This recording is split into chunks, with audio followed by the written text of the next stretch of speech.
Hey guys, how you doing? Pastor David here again with another weekly video. I hope all of us, we're healthy, we're experiencing abundant joy and peace in the Lord.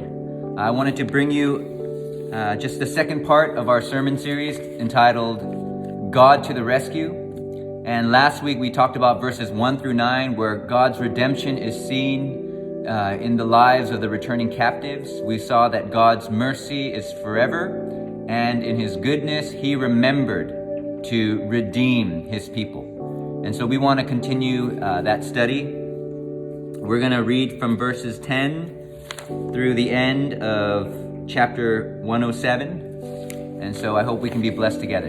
Okay, let's read.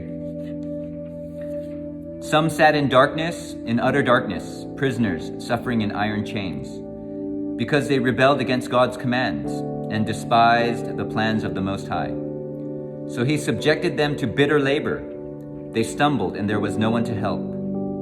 Then they cried to the Lord in their trouble, and he saved them from their distress. He brought them out of darkness, the utter darkness, and broke away their chains. Let them give thanks to the Lord for his unfailing love and his wonderful deeds for mankind. For he breaks down gates of bronze and cuts through bars of iron. Some became fools through their rebellious ways and suffered affliction because of their iniquities. They loathed all food and drew near the gates of death. Then they cried to the Lord in their trouble, and he saved them from their distress. He sent out his word and healed them. He rescued them from the grave. Let them give thanks to the Lord for his unfailing love and his wonderful deeds for mankind. Let them sacrifice thank offerings and tell of his works with songs of joy. Some went out on the sea in ships. They were merchants on the mighty waters. They saw the works of the Lord, his wonderful deeds in the deep. For he spoke and stirred up a tempest that lifted high the waves. They mounted up to the heavens and went down to the depths. In their peril, their courage melted away. They reeled and staggered like drunkards. They were at their wits' end. Then they cried out to the Lord in their trouble, and he brought them out of their distress. He stilled the storm to a whisper. The waves of the sea were hushed.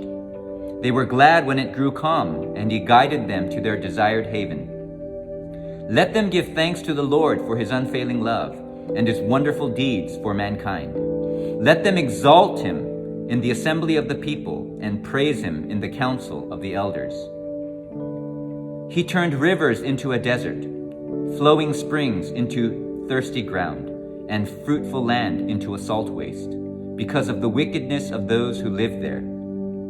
He turned the desert into pools of water, the parched ground into flowing springs.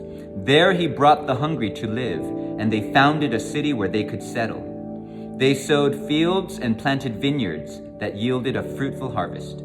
He blessed them, and their numbers greatly increased, and he did not let their herds diminish. Then their numbers decreased, and they were humbled by oppression, calamity, and sorrow. He who pours contempt on nobles made them wander in a trackless waste. But he lifted the needy out of their affliction and increased their families like flocks. The upright will see and rejoice, but all the wicked shut their mouths.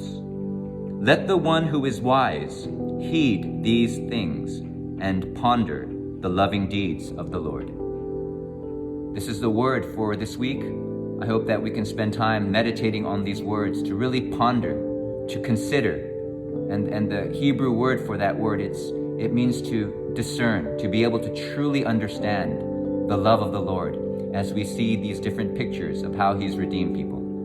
All right, Agape, have a great rest of the week, and I'll see you Sunday. Bye.